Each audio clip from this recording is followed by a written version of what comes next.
Welcome back to the Possibility Store. I'm your host Izlain. Thank you for joining us.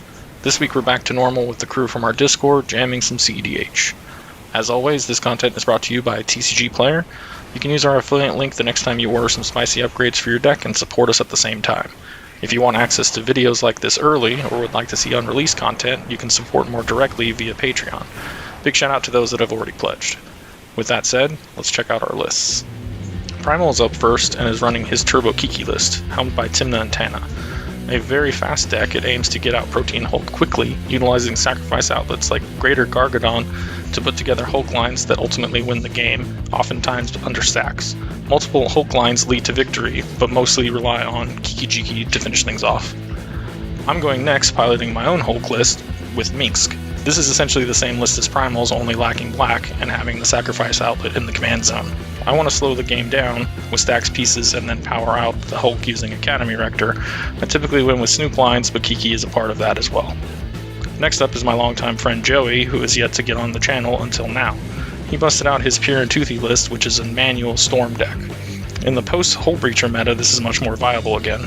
His goal is to get Toothy onto the field and utilize bounce spells that can eventually draw his deck out, allowing him to finish with Jace's effect. Finally, we come to Steve on his Malcolm Vial Smasher list, which has been on the channel a couple of times now. He's doing the typical Grixis stuff, winning via Breach Lines and Thoracle, also has the one-card combo with Glinthorn and Malcolm, and has the Adnaz lines for big turns. So, let's see who wins this Battle of the Hulks. Let's have fun. Land for turn, Arid Mesa. Pay one life, go get me a Taiga. We'll be throwing down this Elves of Deep Shadow. Let's go. Alright. Draw. Play a Crypt. Play a Savannah. Tap for 3, floating 1, doesn't matter. Bloom Tender, and pass. Nice. Play a Yavimaya Coast, and I'm gonna ship it. Luxury Suite, Lion's Eye Diamond. We're gonna play a Mana Vault, and I am just gonna unload, aren't I? Oh, I'm gonna interact with the Mana Vault here. I'm gonna pay life and misstep that. Sure. Grow Mox, exiling Yawgmoth's Will. And that will pass the turn there. Marsh Flats, land for turn. Pay one life. Go search for Overgrown or the Bayou, sorry. That place where you was born. That place where you went. I was going more Born on the Bayou, but yeah. Same difference. Play a Fiend Artisan. If Fiend Artisan's alright, I'll just play this Llanowar Elves. And if that's cool, I just pass there. Gotta show some respect. I'll get a Taiga. I'm gonna tap for 5 for an Ornn Frostfang. Ooh, Yeah. That's a good card. yikes. That makes Boo more relevant. I'll pass. Yeah, what's that? And I'll draw. Yeah, I guess I gotta do the thing. I'm gonna play a Flooded Grove. I'm gonna tap for 2, losing a life to the Yavimaya for a blue and a green. And I'm gonna cast Snap, targeting the Fiend Artisan. Sure. I have no responses. Okay, Yep. I'll untap my 2 lands. And then I'm gonna tap 2 for a Simic Signet. And then I'll pass the turn. Untap. Draw. Play Sunken Ruins as land for turn. The Ornn Frostfang might have been the better target to snap. I don't know which. They're both bad. And a 2 diverse card draw. Yeah, I don't know. I just want my Boo to be Haste, Trample, Death Touch, alright? Like, he's still just a 1-1. He's just a really scary Signet. 1-1. Arcane Signet. Crack LED. Pitching a Drown Lock to cast Malcolm. I'll shock in a Temple Garden for Tymna. And then I'll tap 2 for a Fiend Artisan. Predictable. Yep. And that's turn. Alright, untap roll for crits. It's a 2. Drop a turn. I'll play a City of Brass return. Tap for 3. Losing 1 from the city. Cast Minsc. Get a boo token. Move to combat. I'll swing Boo at Joey, and I will swing my Orange Frost Ring at Steve. Sure. Alright, so they obviously both have Death Touch. I assume you're not blocking. Nope. I'll draw 2. We'll tap this for 3. I'll be floating a white dockside. Should be getting 3, I think. Steve's got 3 and Joey's got 4. Okay, so it's 4. 4 treasures. Pay 2, crack a treasure for 3 and 2 life for a birthing pod. And like I said, I don't know this line well enough, so I need to look at my list for a second. No, you have it.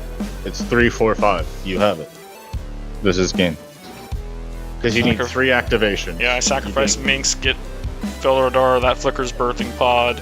And then you go get Karmic Guide, which then I get Karmic Guide, Felidar, and then you go get Kiki. Yep. And then Kiki, you get Felidar back. I've already done combat though. Oh, you can't. Oh, never mind then. Yeah, I needed the I needed the card draw off. That is how I got the dockside. So then I was like, okay, now I dockside. Then I was like, okay, now I can birthing pod, but I wasn't sure if I could go for it. So yeah, you guys got a turn. I had it, but you have a turn because I already did combat. Then I would say you just sit on it. And don't I think so too. I'm passing. Man, it'd be really cool if I saw a 0-mana rock at some point. Hey, my wishes come true. It's a Lotus Petal. So, Encephalo Coliseum is my other play. Take a damage. Cast Toothy. Pass turn. It's all you, Steve. Doll Smasher. I don't think it really matters who I swing at. 1 at Primal. Or sorry, 2 at Primal with Malcolm. no blocks. Make a treasure. Yep. Say go. Alrighty. We will untap, upkeep, draw. Move to combat. I'm gonna swing 2 on the ground over at Joey. I'll take 2. Alright. I'll gain 2, lose 1, draw a card. Land for turn is City of Brass. I'm gonna take 2 damages. And I'll fiend. I'm gonna feed Artisan away. The Llanowar Elf paying 2. And then we'll be getting dockside there. I'm gonna crack all 3 treasures. So Yeah. ETB. How many am I getting? Oh, I'll crack my Lotus as well. Okay. 7 total. 7 total. A tap for a black, use a treasure, play an unmarked grave. It'll be a Body Snatcher. Cast an Animate Dead, targeting said Body Snatcher. Cool, on ETB, I will discard a Protein Hulk to the bin.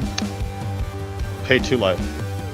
And then crack 3 treasures, going to 2 for the Birthing Pod. Or pay 2 life, crack a treasure. Did you do it or did you fuck it up? I think I fucked it up because I'm not running the, I don't have Minsc in here yet. Okay, I can still do this. Okay, cool. So yeah, I paid the 1, I paid 2 life, and I'm crunching the dockside. Yep. Gets you a 3 drop. Yeah, which will be a Ranger Captain of Eos. If it was Minsc, I would just have it, but luckily I have the mana. I need to put Minsc in that 99. Alright, so Ranger Captain, ETB, I'll go get a 1-drop. Carrion Feeder. I'll use my last treasure to play said Carrion Feeder. And then we'll be... Yeah, I'll crack Ranger Captain right now. I don't think it matters. But now I'll sacrifice the Body Snatcher to Carrion Feeder. And then it'll exile. We go get Hulky Boy. And If only I had an island. I had a submerged man. Rough. That would have stopped it. Yeah. Well, that would have just handed the game to me, though, so... Yeah. Well, that was a pretty quick one. This game was at the end of our session and the guys had to take off, so they scooped up a little before we could actually see how Primal won. Essentially, he had the ability to use Hulk and Birthing Pod to get out Feldar Guardian and Kiki Jiki. You may have noticed, though, that he went to combat during that turn. He still could get Hulk back with Karmic Guide, though, and the second pile would get him Mayhem Devil. This would allow him to make enough copies of Feldar Guardian to then sacrifice to Carrion Feeder, triggering Mayhem Devil to do damage to us each time. We knew it was over, but I wanted to give you a fuller explanation. Once again, thank you for watching, thanks to our patrons, and we'll see you guys next week.